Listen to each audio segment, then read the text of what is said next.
सिरोही के दूधिया तालाब से तो आप परिचित होंगे, क्योंकि इस दूधिया तालाब के बारे में हमने आपको अनेक बार बताया है।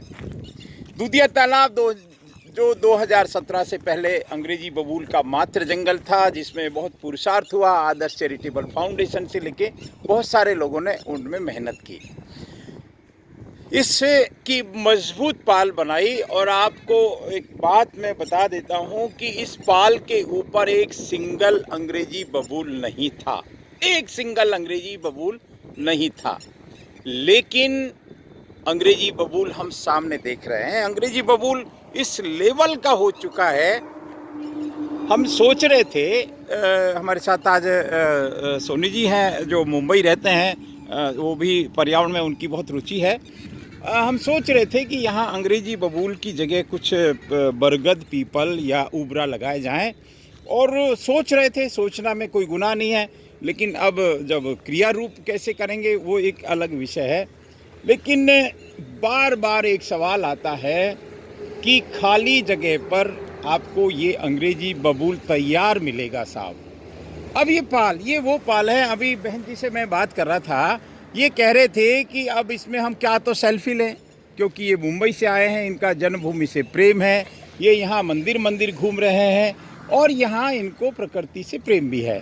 लेकिन मैं आपको अगर ये पाल दिखाऊं, मैं विक्रम पाल सिंह जी का आज धन्यवाद करता हूं इस मंच के माध्यम से कि उन्होंने इस पाल को बहुत मजबूत बनाया।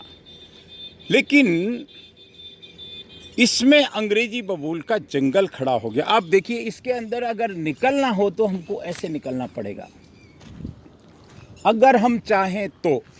देखिए, अब मैं अगर शब्द का प्रयोग कर रहा हूं, अगर हम चाहें तो ये अंग्रेजी बबूल की जगह हम देसी वृक्ष लगा सकते हैं। यहाँ हम बरगद के लगभग 50 वृक्ष, उबरा के लगभग 50 वृक्ष और पीपल के लगभग 50 वृक्ष, मतलब 150 वृक्षों से इस जगह को दुनिया की सबसे खूबसूरत जगह बना सकते हैं। लेकिन ये सपना है, सपना साकार होने में पता नहीं कितने समय गुजर जाता है। लेकिन अगर इन अंग्रेजी बबूल को यहाँ से हटा के देखिए, ये अंग्रेजी बबूल कोई बहुत वर्षों का नहीं है, ये केवल 3-4 साल का अंग्रेजी बबूल है। और इसको होना ही था, इसको होना ही था जिस जगह पर बरगद हो सकते थे, पीपल हो सकते थे, उबरा हो सकते थे, नीम नारायण हो सकते थे, वहाँ हम अंग्रेजी बबूल को देख रहे हैं। देखिए, एक ही बात समझ में आती है, कुछ जानकार लोग कहते हैं कि इस अंग्रेजी बबूल के टक्कर में अगर कोई पेड़ है, अगर इसको कोई हरा सकता है तो वट वृक्ष हरा सकता है। आप एक बार हिम्मत कर दीजिए और इनमें थोड़ी थोड़ी दूरी के ऊपर बरगद, पीपल और उबरा लगा दीजिए, और फिर देखिए कि ये कैसे अपने आप समाप्त हो जाता है। एक बार आपको मेहनत करनी पड़ेगी। ये पूरी पाल को मैं दिखाऊंगा, मुझे भी दर्द होगा। इस पाल पर एक भी अंग्रेजी बबूल, देखिए पहले बबूल थे केवल, फिर पाल बनाई, सारे बबूल साफ़ किए, और उसके बाद में हम सोते रहे और अंग्रेजी बबूल अपना काम कर गया। आज ये अंग्रेजी बबूल का जंगल हो चुका है। आप सोचिए, अगर ये तालाब भरा हो, आज भी तालाब में पानी है, इसके साथ अगर उबरे हों तो क्या सुंदरता हो सकती है। आज मैं ज़रूर, सुरेश जी सोनी साहब मेरे साथ में हैं, मैं उनका व्यू ज़रूर लूँगा। हमने हमारे सिरोही ज़िले में वैसे अनेक मंदिर हैं, और उनमें से शिवगंज तहसील में आलपा माता जी का मंदिर है। वहाँ आपको इस तरह के अंग्रेजी बबूल नहीं दिखेंगे। हमारे साथ में बहन जी हैं, सुरेश जी सोनी साहब हैं, जो वैसे मुंबई विराजते हैं, लेकिन जब भी सिरोही आते हैं तो इनका ध्यान प्रकृति की तरफ रहता है। सुरेश जी, ये दूधिया तालाब की पाल है, जहाँ पर पहले बहुत बबूल थे, फिर साफ़ हुए, फिर पाल बनाई, और फिर वापस 3 साल में फिर बबूल हो गए।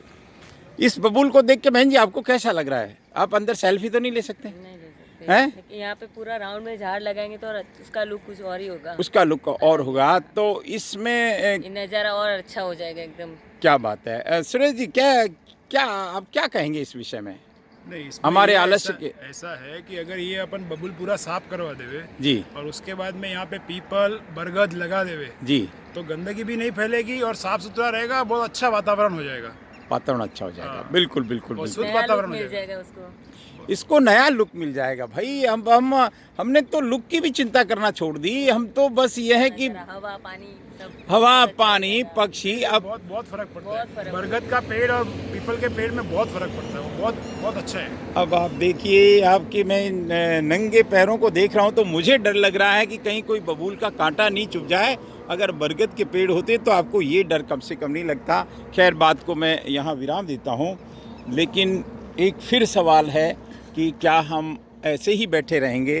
क्या हम इतने आलसी हो जाएंगे कि एक दिन ये कांटों का जंगल, ये दुष्ट वृक्षों का जंगल हमको चारों तरफ से घेर लेगा? नहीं, हम एक लक्ष्य रख सकते हैं आगे कि ये पूरा साफ करके हम यहाँ पे पीपल और बरगद का पेड़ लगा सकते हैं। इतना आप कर सकते हैं हम। जी जी जी। अगर हम सब साथ में मिले तो इतना कर सकते चलिए, आप जिस ग्रुप से जुड़े हैं, जल ही जीवन है व्हाट्सएप ग्रुप के, आप भी एक सक्रिय मेंबर हैं। मैं इस वीडियो के माध्यम से उन तक बात पहुंचाऊंगा। अगर शासन प्रशासन तक बात पहुंचती है, सिरोही की नगर परिषद जो इस तालाब की देखरेख करती है, हालांकि सौंदर्यीकरण के नाम पे यहाँ पे जीरो है, तालाब खोद के छोड़ दिया, लेकिन हम क्या इसको एक पर्यटक केंद्र नहीं बना सकते? यहाँ नावें चल सकती है। आज पूरे गर्मियों में भी यहाँ पानी का ये हमने भराव देखा, क्योंकि यहाँ पानी की अच्छी खासी आवक है, पानी रुकता है, पानी ठहरता है, लेकिन पेड़ के नाम पे केवल अंग्रेजी बबूल है। बात बहुत लंबी हो सकती है, लेकिन अब एक सवाल है, कोई करना चाहे तो कर सकता है, कोई का मतलब हम कर सकते हैं। हम इस तरह का ज़रूर चिंतन करेंगे। मैं यहाँ सिरोही को ये अपील करता हूँ कि इस अंग्रेजी बबूल, ये दूधिया तालाब की पाल पर जो अंग्रेजी बबूल है, और इसका बहुत मुश्किल काम नहीं है, जहाँ हमको वृक्ष लगाने हैं वहाँ से बबूल को साफ़ कर दें और वृक्ष लगा दें, और कोई ट्री गार्ड की ज़रूरत नहीं है, इन्हीं से वाड़ोलिया बना दें। बस इसी बात के साथ बात को विराम देता हूँ। लेकिन इस जंगल को देख के आपको आनंद तो आ ही नहीं सकता, क्योंकि ये कांटों का जंगल है। ये वो कांटों का जंगल है जहाँ पे परिंदा भी पर नहीं मार सकता। नमस्कार।